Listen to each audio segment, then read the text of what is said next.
ये आज हम लोग प्रकाश में पढ़ेंगे प्रतिबिंब। प्रतिबिंब क्या है, इमेज क्या है। तो प्रतिबिंब किसे कहते हैं? जब किसी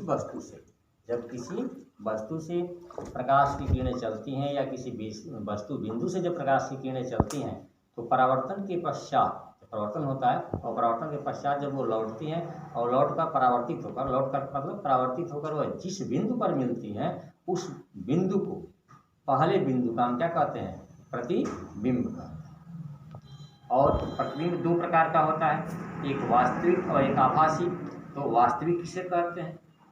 वास्तविक नहीं, रियल इमेज किसे कहते हैं? वास्तविक प्रतिबिंब। जब बिंदु वस्तु से प्रकाश की किरणें चलती हैं और परावर्तन के पश्चात वो जो परावर्तित किरणें हैं वास्तव में किसी बिंदु पर मिलती हैं, तो जिस बिंदु पर मिलती हैं उस बिंदु को हम क्या कहते हैं? उस पहले बिंदु का वास्तविक प्रतिबिंब, रियल प्रतिबिंब कहते हैं। ऐसी के ठीक उल्टा, जहाँ मिलती नहीं है बल्कि मिलती हुई क्या होती हैं?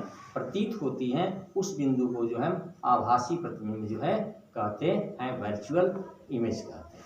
अब इसको आप देखिए, जैसे मान लीजिए आप 10 में आप पढ़ चुके हैं। 10 में जैसे सपोज दैट मान लीजिए ये अवतल दर्पण है। इस बात में आपको बताया जाएगा ध्रुव है, वक्रता केंद्र है। मान लीजिए कोई वस्तु जो यहाँ वक्रता केंद्र और अनंत के बीच में रखी गई है, तो मुख्य अक्ष के समांतर चलने वाली किरण परावर्तन के पश्चात कहाँ से होकर जाती है? फोकस से होकर जाती है। तो ये आपतित किरण हो गई, यह जो है परावर्तित, ये परावर्तित किरण हो गई। और वक्रता केंद्र से होकर जाने वाली किरण सीधे उसी रास्ते से पुनः वापस लौटी, ये यहाँ काट रही है। तो इस वस्तु ए बी का जो प्रतिबिंब हो गया, यह बिंदु हो गया, यानी यह प्रतिबिंब हो गया आपका ए डैश बी डैश। तो परिभाषा में यही पता है कि प्रतिबिंब किसे कहते हैं कि जब किसी बिंदु वस्तु से प्रकाश की किरणें चलती हैं और परावर्तित होने के बाद वो जिस बिंदु पर मिलती हैं उस बिंदु को जो है हम पहले बिंदु का क्या कहते हैं?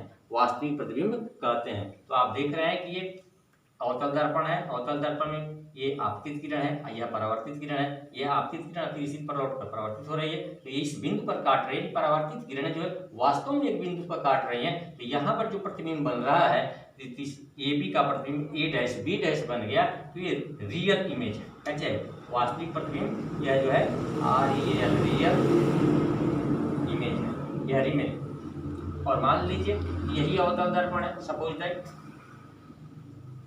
यही अवतल दर्पण है, इसका ये ध्रुव है, ये इसका फोकस है, ये वक्रता केंद्र है, ये मुख्य अक्ष कहा जाएगा। मान लीजिए कि यहाँ किसी वस्तु को ए बी को रख दिया गया, तो मुख्य अक्ष के समांतर चलने वाली किरण परावर्तन के पश्चात कहाँ से होकर जाएगी?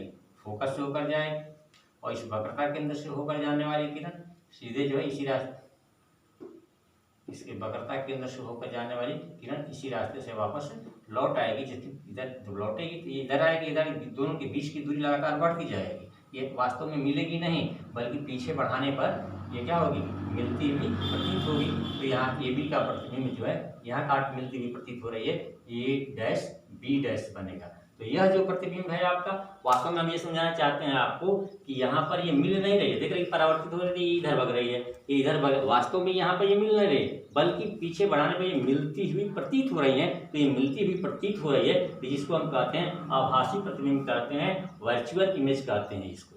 तो इस जो ये वास्तविक है, रियल जो यहाँ प्रतिबिंब बना है, रियल जो इमेज बना है, इसको हम पर्दे पर ले सकते हैं। जबकि जो वर्चुअल प्रतिबिंब है, वर्चुअल इमेज है, आभासी प्रतिबिंब है, इसको जो है पर्दे पर जो है नहीं लिया जा सकता है। तो ये चीज़ जो है आप लोग देख लीजिए। पहले से प्रतिबिंब इमेज वस्तु की बिंदु से चलने वाली प्रकाश किरणें परावर्तन या अपवर्तन के पश्चात जिस बिंदु पर मिलती हुई या मिलती है या मिलती हुई प्रतीत होती है, उस बिंदु को प्रथम बिंदु का प्रतिबिंब कहते हैं। वास्तविक प्रतिबिंब रियल इमेज, जब किसी बिंदु पर वस्तु से चलने वाली प्रकाश किरणें परावर्तन के पश्चात किसी दूसरे बिंदु पर वास्तव में मिलती हैं, तो इसे दूसरे बिंदु पर बने प्रतिबिंब को इस बिंदु पर वस्तु का वास्तविक प्रतिबिंब कहते हैं, जैसे यहाँ दिखाया गया है। अब आभासी प्रतिबिंब वर्चुअल इमेज है, जब किसी वस्तु से चलने वाली प्रकाश की किरणें परावर्तन के पश्चात किसी दूसरे बिंदु पर वास्तव में नहीं मिलती हैं, परंतु दूसरे बिंदु से आती हुई प्रतीत होती हैं। इस बिंदु पर बने प्रतिबिंब को हम क्या कहते हैं? आभासी प्रतिबिंब, वर्चुअल इमेज कहते हैं। अब इसके बाद इसको आप लोग याद कीजिएगा और थोड़ा सा कल का जो है दोहरा लीजिए। पृष्ठ है परावर्तक पृष्ठ, कल बताया गया था। परावर्तक पृष्ठ पर मान लीजिए कि किसी बिंदु पर ये किरण जो है ए बी आपतित हो रही है और इधर से जो है परावर्तित हो रहा है। कल इसको आपको पढ़ाया गया था। तो ये आपतित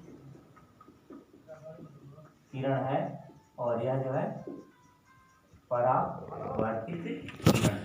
तो इस आपतित किरण यानी जो प्रकाश की किरण इस दर्पण पर परावर्तक पृष्ठ पर जो यह पर गिर रही है, पड़ रही है, इस जिस बिंदु पर ये गिर रही है उस बिंदु को हम कहते हैं आपतन बिंदु। तो यहाँ बी क्या है आपका आपतन बिंदु। और इस आपतन बिंदु से इस परावर्तक पृष्ठ के साथ खींचे गए लंब को हम क्या कहते हैं अभिलंब। खींचे गए लंब को अभिलंब कहते हैं। कल आपको बताया गया था कि आपतित किरण और इस अभिलंब के बीच जो कोण बनता है इसे आपतन कोण आई कहते हैं। और इस अभिलंब और परावर्तित किरण के बीच जो कोण बनता है इसे परावर्तन कोण क्या कहते हैं आर। अब मान लीजिए कि प्रश्न यदि आपतित किरण, कल ऐसा प्रश्न बताया गया था कि यदि आपतित किरण तथा परावर्तित किरण के बीच 70 अंश का कोण बन रहा है तो आपको क्या निकालना है परावर्तन कोण का मान ज्ञात करना है। किसका मान करना है परावर्तन कोण की। परावर्तन कोण कितना सवाल समझ लीजिए। ये आपतित किरण है, ये परावर्तित किरण है और ये आपतित किरण और परावर्तित किरण दोनों के बीच कितने का एंगल बन रहा है 70 अंश का बन रहा है। तो ये बताना है कि आपको परावर्तन कोण कितना है। तो आप यहाँ से लेकर और यहाँ तक यानी आपतन कोण और परावर्तन कोण दोनों मिलकर कितना है 70 अंश। तो हल में आप लिख देंगे कि आई प्लस आर इक्वल टू कितना दिया है 70 अंश।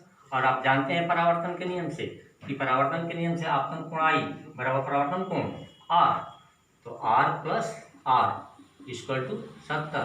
तो 2r बराबर 70।